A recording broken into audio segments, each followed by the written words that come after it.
Ashton-under-Lyne, Greater Manchester. Wednesday, June 13th, 2018. It was the kind of humid, late spring afternoon where children were out playing and people were just starting to wind down their day. But on a quiet residential street, that ordinary scene was shattered forever by the sound of gunfire. This wasn't a random act of violence. This was a calculated, cold-blooded execution that spoke to the brutal reality of gangland turf wars spilling onto public streets. The victim was Luke Graham, a 31-year-old father of two, known by the street name Tank. He was ambushed and shot to death in broad daylight, a passenger in a van targeted for what police quickly identified as a clear warning. The violence was shocking in its brazenness. Reports detailed children scattering as the shots rang out. This wasn't just a crime against Luke Graham. It was a terrifying assault on the community's sense of safety, and it launched one of the most intense and protracted investigations in Greater Manchester police history, Operation Yale. But to understand why Luke Graham was killed, we have to look past the smoke and the chaos of the ambush and into the escalating rivalry that fueled it. The case against Luke Graham's killers was built entirely on a rivalry over drug-dealing territory.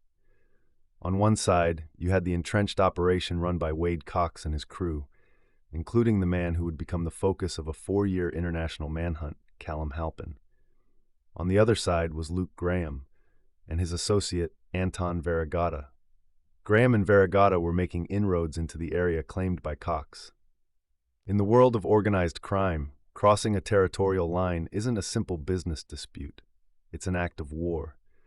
Court evidence would later reveal the extreme hostility that existed between these two groups.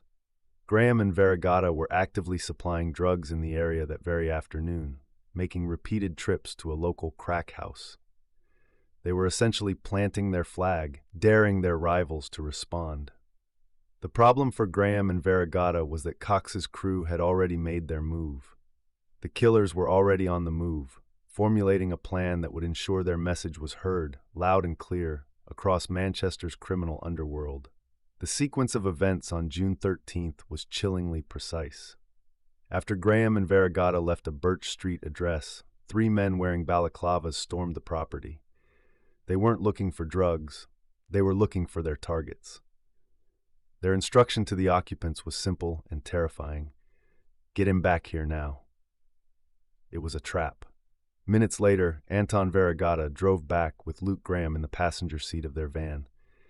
They were driving straight into a calculated ambush. The attackers, armed and waiting, emerged instantly. The van was fired upon.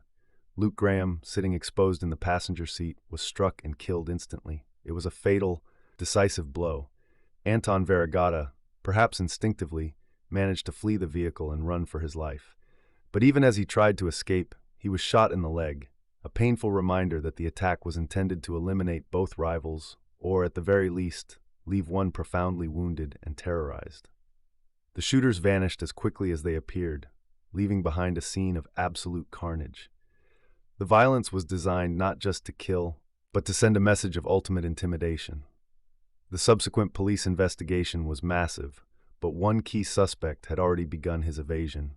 Greater Manchester Police launched Operation Yale to bring Graham's killers to justice. It was a painstaking investigation, piecing together phone records, CCTV footage, and witness statements to identify those responsible. The hard work paid off quickly for the men who ordered and planned the hit. In a trial held in 2019, 4 people were convicted of Luke Graham's murder. The man considered the ringleader, Wade Cox, was sentenced to life imprisonment, with a minimum term of 36 years behind bars. Others involved, like Jordan Atkinson, also received significant sentences, demonstrating the weight of the organized crime charges. However, one central figure, believed to have been among the 3 masked men who fired the fatal shots, remained elusive: Callum Halpin. Halpin, knowing the full weight of the charges against him, had completely disappeared. His flight from justice was about to turn Operation Yale into an international manhunt. For nearly 4 years, Callum Halpin was a ghost. He was named one of the UK's most wanted fugitives, believed to be hiding out on the Spanish mainland. He was added to the National Crime Agency's NCA infamous Most Wanted list, a target for law enforcement agencies across Europe. Halpin's freedom was a painful injustice for the family of Luke Graham. But the hunt never stopped. Operation Yale joined forces with the NCA and Portuguese authorities, relentlessly tracking phone signals, financial activity, and the network of contacts Halpin used to sustain his life underground. The chase finally ended in May 2022. Halpin was located and arrested in Portugal. The fugitive, who had spent 4 years evading justice, was finally in custody.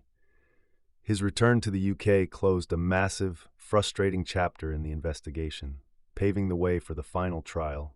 In February 2023, Callum Halpin stood trial and was convicted of the murder of Luke Graham and the wounding of Anton Verigotta. He was sentenced to a minimum of 30 years in prison. With Wade Cox serving 36 years, the courts had delivered a decisive verdict against the entire murder plot.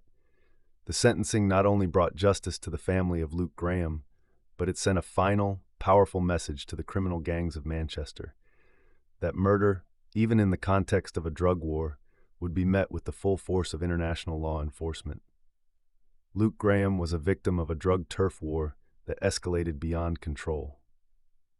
But thanks to Operation Yale, his killers now faced decades in prison, finally concluding one of the most significant organized crime investigations in modern Greater Manchester history.